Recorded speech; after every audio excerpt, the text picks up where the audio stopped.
রহমতুল্লাহি ওবারাকাতু। সবাইকে learn with Tariq YouTube চ্যানেলের পক্ষ থেকে স্বাগতম। আজকে আমরা একটি কনফিউশন বিষয় নিয়ে আলোচনা করব।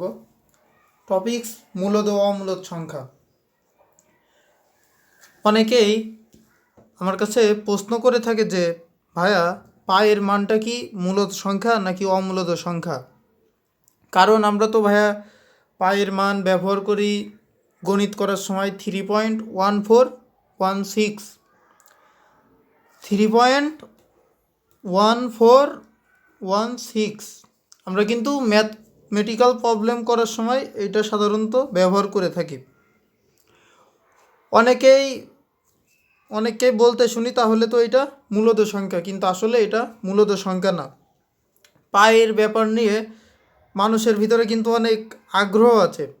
পায়ের মান দশমিকের পরে কে কতটা মুখস্থ করে মনে রাখতে পারে, এটারও কিন্তু একটি আমার জানা মতে মানুষের একটি ইন্টারেস্টিং বিষয়। তো সাধারণত ক্যালকুলেটরে আমরা যদি পায়ের মান ক্লিক করি তাহলে আসে 3.1 লাস্টে 4।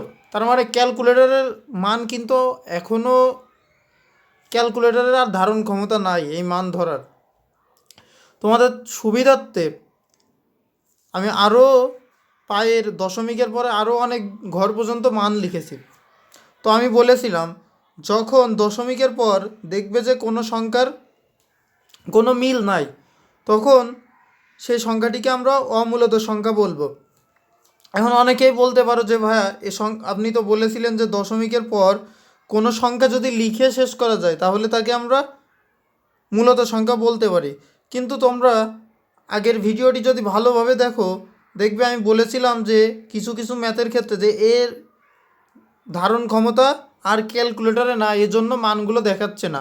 যখনই তোমরা ক্যালকুলেটরে এরকম সংখ্যাগুলো দেখবে এবং দেখবে যে কোথাও কোনো রিপিটেড নাই, তখন তোমরা বুঝে নেবে যে এটা অমূলদ সংখ্যা।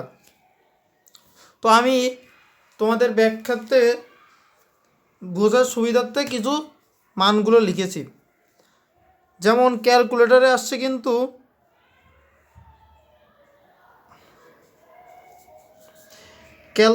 কিন্তু আমার এই পর্যন্ত মানটা আসে। তারপরে দেখো আরও অনেকগুলো মান আছে, 5, 8, 9, 7, 9, 3, 2, 3, 8, 4, 6 ড্যাশ ড্যাশ ড্যাশ। পায়ের মান এখনও যে কোথায় যে শেষ এটা কেউই জানে না। তো আমি বলেছিলাম, যখন কোনো সংখ্যা দশমিকের পর কোনো মিল থাকবে না এবং লিখে শেষ করা যাবে না, সেই সংখ্যাটিকে আমরা অমূলদ সংখ্যা বলবো। তো পায়ের মান যেহেতু দশমিকের পর কোনো মিল নাই এবং লিখে শেষ করা যাচ্ছে না, সেজন্য আমরা পাইকে একটি অমূলদ সংখ্যা বলবো। আমি কিছু ব্যাখ্যা লিখে দিয়েছি যে অমূলদ সংখ্যাটা কি আসলে। আমার ডেফিনেশন অনুযায়ী যে সংখ্যাটা লিখে শেষ করতে পারবো না এবং যাদের মধ্যে কোনো আবৃত বা পুনরাবৃত্ত কোনো অঙ্ক থাকবে না, তাকে আমি অমূলদ সংখ্যা বলেছিলাম। এখানেও কিন্তু লিখে শেষ করতে পারছি না, ফার্স্ট সেকেন্ড হলো কোনো মিল নাই। তো এটা আমার ভাষায় অনুযায়ী তার মানে অমূলদ হয়ে গেছে। এখন বইয়ের ডেফিনেশন অনুযায়ী যে সকল সংখ্যাকে দুইটি পূর্ণ সংখ্যার ভগ্নাংশ আকারে প্রকাশ করা যায় তাকে কি বলে? অমূলদ সংখ্যা বলে। তো এই সংখ্যাটা কি কেউ p/q আকারে প্রকাশ করতে পারবা? সম্ভব? অবশ্যই না। কিন্তু যদি সংখ্যাটি এমন থাকতো 0.25, তাহলে এটাকে কিন্তু আমরা খুব সহজেই 1/4 আকারে নিয়ে আসতে পারতাম। তাইলে 1/4 আকারে যদি আমরা কোনো সংখ্যা নিয়ে আসতে পারতাম তাহলে সেই সংখ্যাটিকে মূলদ সংখ্যা বলতাম। দেখো, মূলদ সংখ্যার একটি স্পেশাল টার্ম বলেছিলাম যে দশমিকের পর সংখ্যাটি লিখে শেষ করা যায়, আর এখানে দশমিকের পর সংখ্যাটি লিখে শেষ করতে পারছি না, তাহলে এই কারণে আমরা পাইকে অমূলদ সংখ্যা বলবো। কারণ অমূলদ সংখ্যাকে p/q আকারে লিখে প্রকাশ করা যায় না।